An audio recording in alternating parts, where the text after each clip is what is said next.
Welcome to Biography with Plutarch, where we delve into the lives of extraordinary individuals to uncover the intricacies of human character and the timeless lessons that can be gleaned from their experiences. Today, we embark on a fascinating journey through the life of Judy Garland, a name synonymous with talent, perseverance, and the enduring magic of Hollywood's golden era. Born Frances Ethel Gumm on June 10, 1922, in Grand Rapids, Minnesota, Judy Garland's entry into this world was marked by the modest circumstances of her family.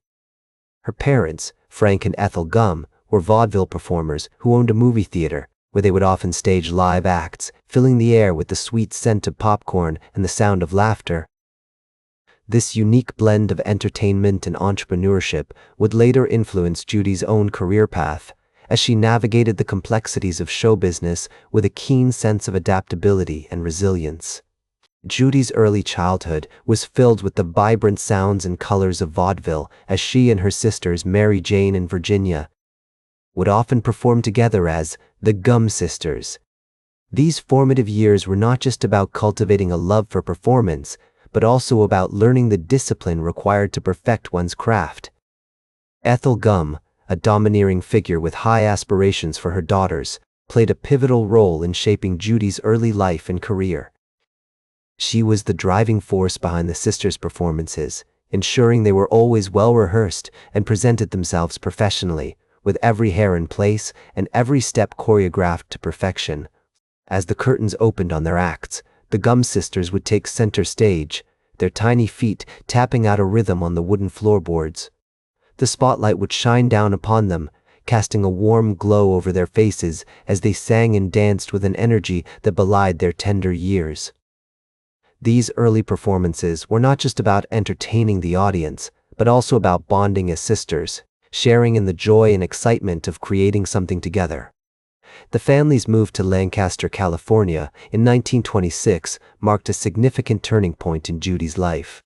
It was here that Ethel began to focus more intently on developing her daughter's talents, recognizing the vast opportunities that the burgeoning film industry in nearby Hollywood could offer. This strategic relocation would eventually lead to the Gumm Sisters performing at various functions and events in Southern California, gradually building their reputation as talented young entertainers. As Judy grew older, her unique voice and captivating stage presence began to set her apart from her sisters. Her parents, recognizing her potential, started seeking opportunities for her to perform solo. It was during this period that Judy faced her first significant challenge, overcoming her self-consciousness about her appearance. Ethel's constant criticism and the pressures of performing at a young age took a toll on Judy's self-esteem, sowing the seeds of insecurities that would accompany her throughout her life. The historical context of Judy's early years was marked by the Great Depression, which had a profound impact on the entertainment industry. Despite these challenging times, Hollywood experienced a surge in popularity as people sought escapism from their hardships. This era saw the rise of child stars, with Shirley Temple being a notable example. The demand for youthful talent created a fertile ground for Judy's career to flourish. As the Gumm family navigated the ups and downs of show business, they faced numerous challenges, including financial struggles and the constant pressure to perform. Frank Gumm, Judy's father, worked tirelessly to provide for his family, often taking on multiple jobs to make ends meet.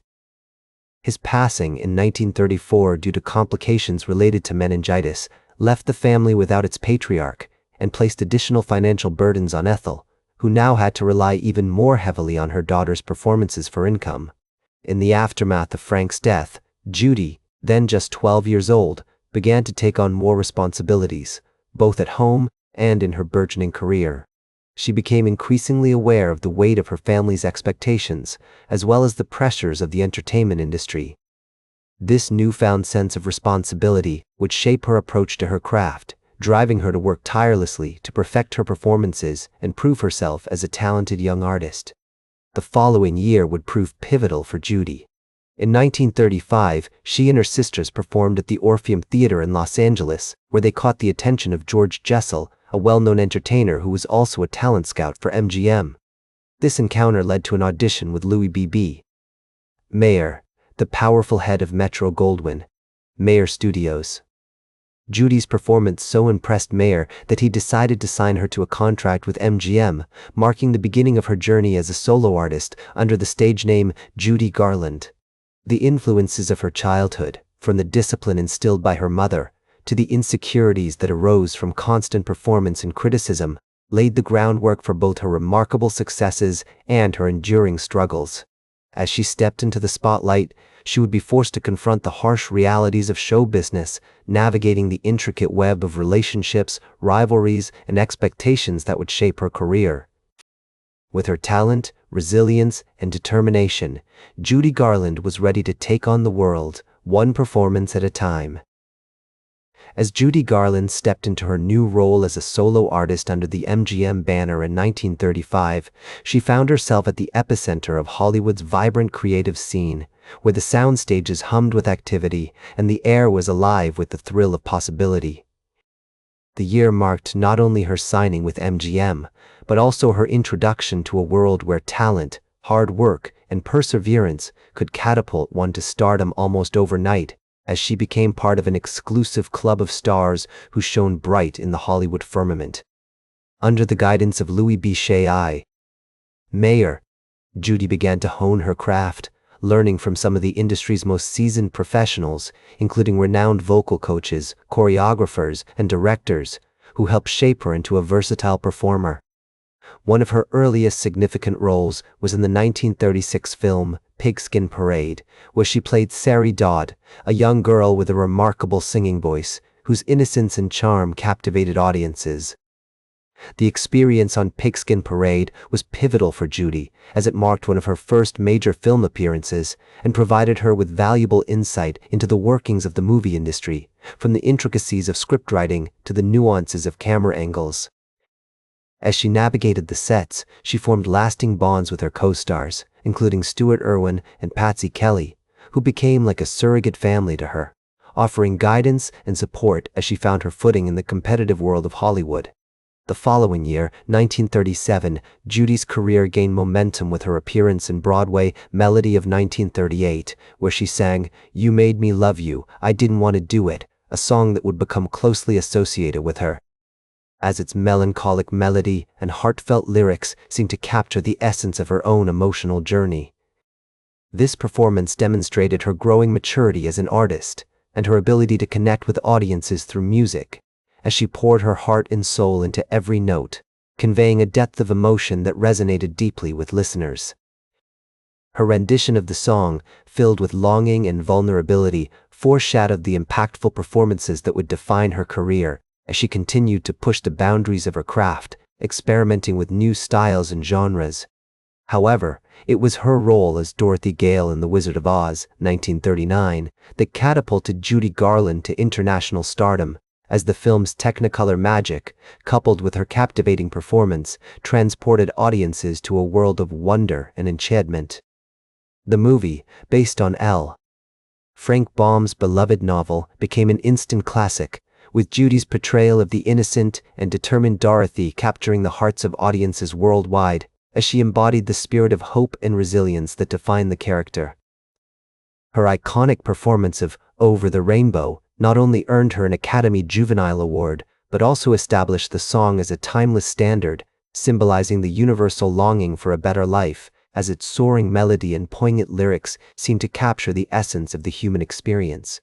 The making of The Wizard of Oz was a complex and demanding process, with Judy facing numerous challenges, including the physical demands of filming, as she spent hours in the sweltering heat of the studio, donning the iconic ruby red slippers that would become an integral part of her character's identity.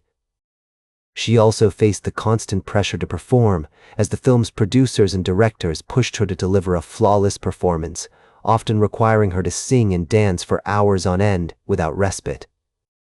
Despite these obstacles, she thrived, forming lasting bonds with her co-stars, including Ray Bolger, the Scarecrow, Burt Lahr, the Cowardly Lion, and Jack Haley, the Tin Man, who became like a surrogate family to her, offering support and camaraderie as they navigated the challenges of filming together. The camaraderie among the cast contributed significantly to the film's magic, creating a sense of unity and friendship that transcended the screen as they laughed, joked, and cried together, forging memories that would last a lifetime. As Judy navigated the pinnacle of her success with The Wizard of Oz, she also began to experience the darker side of fame, as the constant scrutiny, the pressure to maintain a certain image, and the relentless schedule took a toll on her physical and mental health. She found solace in her work and the support of her loved ones, including her mother, Ethel, who had always been her rock, offering guidance and encouragement as she navigated the treacherous waters of Hollywood. However, the pressures of fame began to weigh heavily on her as she struggled to balance her personal life with the demands of her career, often feeling like she was losing herself in the process. The early 1940s saw Judy's star continue to rise as she appeared in a string of successful films, including Babes in Arms, 1939, Andy Hardy Meets Debutante, 1940, and Ziegfeld Girl, 1941, each showcasing her remarkable talent and versatility. Her performances were met with critical acclaim as she demonstrated a depth and nuance that belied her years, tackling complex roles with ease and confidence. However, the pressures of fame continued to take their toll as she struggled to cope with the constant attention, the endless scrutiny, and the weight of expectation that came with being a Hollywood star. As the 1940s unfolded like a tapestry of triumph and turmoil, Judy Garland's personal struggles intensified, threatening to overshadow her continued professional success. The spotlight that had once shone so brightly on her now cast long shadows, revealing the fragility of her mental health and the tumultuous nature of her relationships. In 1945, she married director Vincente Minnelli, a union that would bring her both joy and sorrow. Their daughter, Liza, born in 1946, was a beacon of hope, but the marriage itself ended in divorce in 1951, leaving Garland to navigate the uncharted waters of single motherhood. The subsequent marriages to Sidney Luft and Mark Herron were marked by turmoil, with Luft's gambling problems and Herron's emotional abuse taking a significant toll on her mental health. The pressures of fame, coupled with the demands of her career, had led to a reliance on barbiturates and amphetamines, which had been prescribed to her by studios to control her weight and energy levels. These substances, meant to be a temporary solution, soon became a crutch, exacerbating her struggles with addiction and affecting her performances and overall well-being. Her iconic 1951 comeback at the Palace Theater in New York City was a defining moment as she performed to sold-out crowds and received widespread critical acclaim. The stage, once again, became her sanctuary, a place where she could transcend her troubles and connect with her audience on a deeper level. Her 1954 film, A Star is Born, directed by George Cukor, showcased her impressive vocal range and dramatic acting abilities, earning her an Academy Award nomination for Best Actress. As she navigated the complexities of her personal life, Garland's artistry remained a constant source of solace and expression, allowing her to convey the depths of human emotion through her music and performances. Her voice, with its unique blend of vulnerability and power, became an instrument of healing, not just for herself, but for those who listened to her songs. The 1950s and 1960s saw a proliferation of her music, with albums like Judy at Carnegie Hall becoming instant classics, winning 4 Grammy Awards and cementing her status as a legendary performer. The 1960s, however, would prove to be a decade of decline for Garland's health. A series of hospitalizations and near-fatal overdoses took their toll on her body and mind. Her financial situation also became precarious as she struggled to manage her debts and support herself and her children. The pressures of fame, the scrutiny of the public eye, and the weight of her personal demons all converged, threatening to consume her. Yet, even in the midst of these difficulties, Garland continued to perform, embarking on a successful concert tour in 1961 and releasing music that would be remembered for generations to come. As she reflected on her life and career, Garland observed, "I've always taken things as they came, without questioning them, and that's probably why I've had so many problems." This introspection, this willingness to confront her own vulnerabilities, was a hallmark of her character. It was this same self-awareness that allowed her to channel her experiences into her art, creating performances that were at once deeply personal and universally relatable. Judy Garland's life concluded tragically on June 22, 1969, when she died from an accidental overdose of barbiturates in her London home at the age of 47. The news of her passing sent shockwaves around the world, with fans and fellow performers mourning the loss of a talented and beloved artist. In the years following her death, Garland's legacy has only grown, with her music, films, and performances continuing to inspire new generations of artists and audiences alike. Today, Judy Garland is remembered as a trailblazing entertainer whose remarkable talent, vulnerability, and perseverance in the face of adversity have left an indelible mark on the entertainment industry. Her iconic roles in The Wizard of Oz and A Star is Born remain timeless classics, while her music continues to be celebrated for its emotional depth and technical virtuosity. As a cultural icon, Garland's influence extends far beyond her own work, inspiring countless performers, from Liza Minnelli to Lady Gaga, and continuing to captivate audiences with her unique blend of talent, charisma, and humanity. Her story serves as a powerful reminder of the enduring power of art to express, to heal, and to transcend adversity. In the end, Judy Garland's life was a complex tapestry, woven from threads of joy and sorrow, triumph and tragedy. Yet, it is this very complexity that makes her story so compelling, so relatable, and so enduring. That's all for today's biography with Plutarch. Remember to like, share, and subscribe.